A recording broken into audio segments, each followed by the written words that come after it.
Sometimes the person who changes your life is the one you never expected to meet. They don't arrive with a warning, a grand entrance, or some magical moment that tells you everything is about to change. Sometimes they simply appear on an ordinary day when your heart has stopped expecting anything extraordinary. That was exactly what happened to Daniel. At 32, Daniel had learned to become comfortable with being alone. He had a steady job, a small apartment, a routine that rarely changed, and enough friends to keep him from feeling completely isolated. But deep inside, he carried a quiet emptiness that he never talked about. He had once believed that love would find him naturally, just like it seemed to find everyone else. But after years of disappointment, failed relationships, and promises that never lasted, he stopped looking. He told himself that being alone was peaceful. He convinced himself that he didn't need anyone, but sometimes when the apartment became too quiet at night, he wondered if he was only pretending. One rainy Tuesday morning, Daniel walked into a small neighborhood coffee shop before work. It was a place he visited almost every day, mostly because the coffee was good and nobody bothered him. He ordered his usual drink and stood near the window, watching rain slide down the glass. Then he noticed her. She was sitting alone at a corner table with a notebook open in front of her. She had dark brown hair tied loosely behind her head, a simple gray sweater, and an expression that seemed calm but distant. Every few minutes, she would write something, stop, look outside, and then continue. Daniel didn't think much of it until the woman suddenly looked up and their eyes met. She smiled politely, and Daniel quickly looked away. He felt almost embarrassed by how nervous that simple moment made him. A few minutes later, the woman stood to leave. But as she passed Daniel's table, her notebook slipped from her hand and landed on the floor. Daniel picked it up and handed it to her. She smiled again and said thank you. Her name was Emma. That was all. Just a name and a brief conversation. Daniel went to work afterward and forgot about the encounter, or at least he tried to. The next morning, he returned to the coffee shop. Emma was there again. She was sitting at the same table, writing in the same notebook. When she saw him, she smiled as if they were already familiar. Daniel ordered his coffee and sat nearby. After a few minutes, Emma asked if he always came there at the same time. Daniel laughed and said he probably did. She told him she had noticed. That surprised him. They began talking. At first, the conversations were simple. They talked about coffee, rainy weather, books, work, and the strange habit people had of pretending they weren't tired when they clearly were. But something about talking to Emma felt different. Daniel didn't feel like he had to impress her. He didn't have to carefully choose every word. He could simply be himself. Over the next few weeks, their morning conversations became a quiet part of both their routines. Sometimes they talked for 20 minutes. Sometimes only 5. Sometimes they simply sat across from each other without speaking. Somehow, even silence felt comfortable. Daniel eventually learned that Emma was 30, worked as a freelance designer, and had moved to the city 2 years earlier after ending a long relationship. She didn't talk much about it, but Daniel could tell the experience had changed her. One morning, Emma asked him why he never talked about himself. Daniel smiled and said there wasn't much to tell. Emma looked at him and said that people who said they had nothing to tell usually had the most stories hidden inside them. Her words stayed with him all day. For the first time in years, Daniel wondered if someone actually saw him. Not the version of himself he showed everyone else, but the quiet person underneath.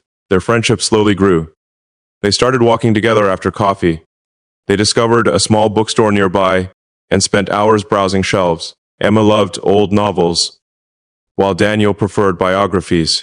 She teased him about it constantly. He teased her about buying books faster than she could read them. Their friendship became something neither of them wanted to define. One evening, while walking home, Emma suddenly stopped and asked Daniel why he had never tried dating again. He hesitated before answering. He told her that he had once trusted someone completely, only to discover that trust could disappear in a single moment. Emma listened without interrupting. Then she said something that stayed with him. She told him that being hurt by the wrong person didn't mean he was incapable of being loved by the right one. Daniel looked at her and felt something shift inside him. He wanted to believe her, but fear was stronger than hope. He was afraid that if he allowed himself to care about Emma, he would eventually lose her too. So he kept his feelings hidden. Emma seemed to do the same. Months passed, and their connection became deeper. They knew each other's habits, favorite foods, fears, and little annoyances. Daniel knew Emma hated thunderstorms, but loved the smell of rain. Emma knew Daniel always pretended to be fine when he was stressed. They had become important to each other without ever saying it. Then one Friday evening, Emma invited Daniel to dinner. She seemed unusually nervous. During the meal, she told him that she had received an opportunity to move to another city for a major design project. It was a chance she had dreamed about for years. Daniel forced himself to smile and told her she should take it. Emma looked disappointed by his answer. She asked if that was really what he wanted.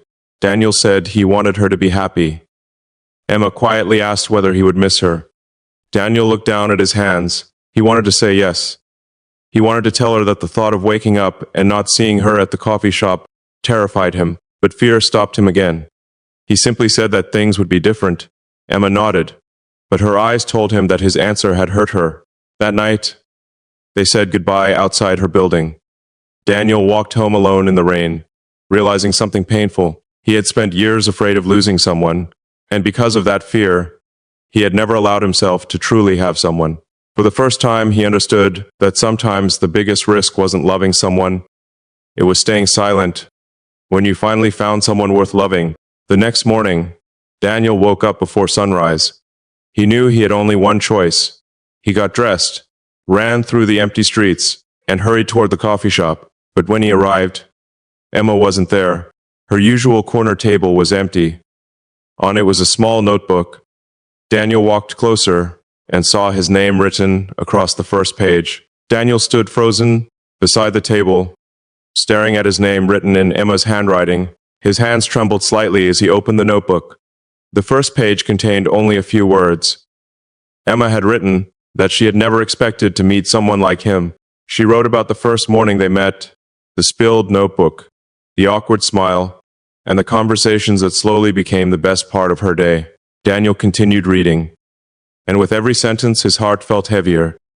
Emma wrote that she had started falling for him long before she realized it. She wrote that she had been waiting for him to say something, anything, that would tell her she wasn't alone in what she was feeling. But because he remained silent, she had assumed he didn't feel the same. Daniel closed the notebook and looked around the empty coffee shop. He felt as if the entire world had suddenly become too quiet. He rushed outside and called Emma. There was no answer. He called again. Still nothing. He remembered the design company she had mentioned and ran toward the train station because she had told him she was leaving that morning. He arrived just as a train was preparing to depart.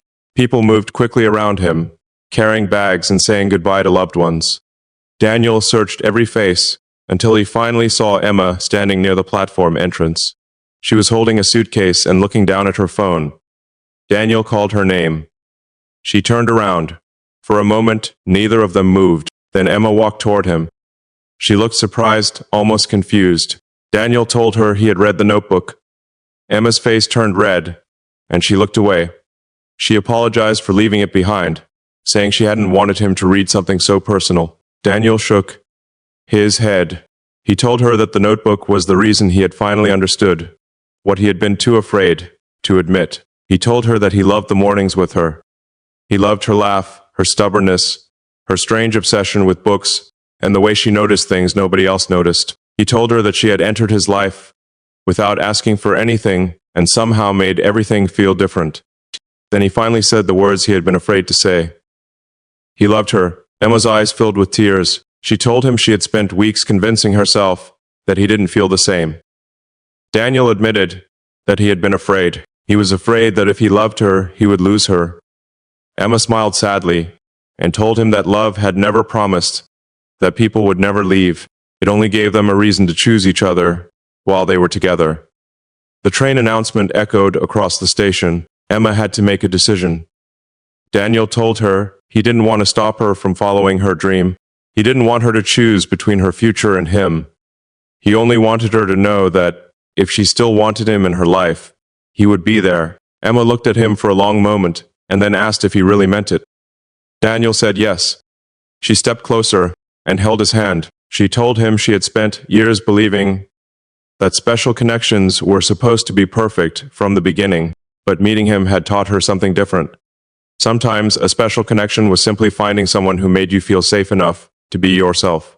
The train doors closed, but Emma didn't get on.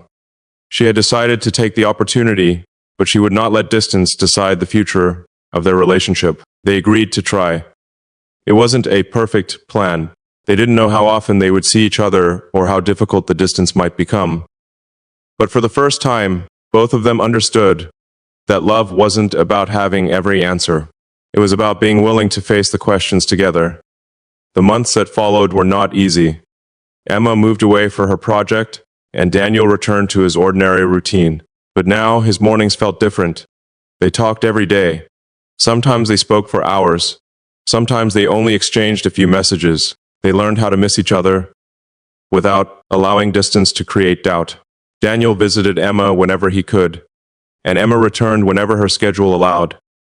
Their relationship grew stronger because they had finally learned to speak honestly. One evening, nearly a year after they first met, Emma returned to the same coffee shop where their story had begun. Daniel was sitting at their usual table. When he saw her, he stood up, and for a moment they simply smiled at each other. Emma placed her notebook on the table. Daniel laughed and asked if she had written about him again. She smiled and said, "Maybe." Then she opened it and showed him the first page underneath his name. She had written a new sentence. It said that sometimes the greatest surprise in life wasn't finding someone perfect. It was finding someone who made you want to become more honest, more patient, and more open to love. Daniel looked at her and realized how much his life had changed. He had once believed that happiness meant avoiding pain. Now he understood that happiness sometimes meant accepting the risk of caring deeply. He reached for Emma's hand. She held it tightly. Neither of them knew exactly what the future would bring. They knew there would be difficult days, misunderstandings, disappointments, and moments when life would test them, but they also knew that they had something worth protecting. Their connection had not started with fireworks or dramatic promises. It had started with a spilled notebook in a quiet coffee shop on a rainy morning. It had grown through ordinary conversations, shared walks, honest fears, and the courage to finally speak the truth. And perhaps that was what made it special. The person you are meant to find doesn't always enter your life when you are searching. Sometimes they arrive when you've stopped believing that anyone will. Sometimes they don't look like the person you imagined. They don't fit the plan you created in your head. They simply make you feel understood in a way you didn't know you needed. Daniel had spent years protecting his heart because he believed love could break it. Emma had spent years wondering whether anyone would truly see her. Neither of them expected to find what they were looking for in a small coffee shop. But life has a strange way of bringing people together at exactly the moment they are ready to change. And sometimes the connection you never expected becomes the reason you finally understand what love was supposed to feel like. Not perfect, not effortless, not without fear, just real. And in the end, Daniel realized that the greatest surprise wasn't that he had found someone special. The greatest surprise was discovering that someone special had been looking for him too.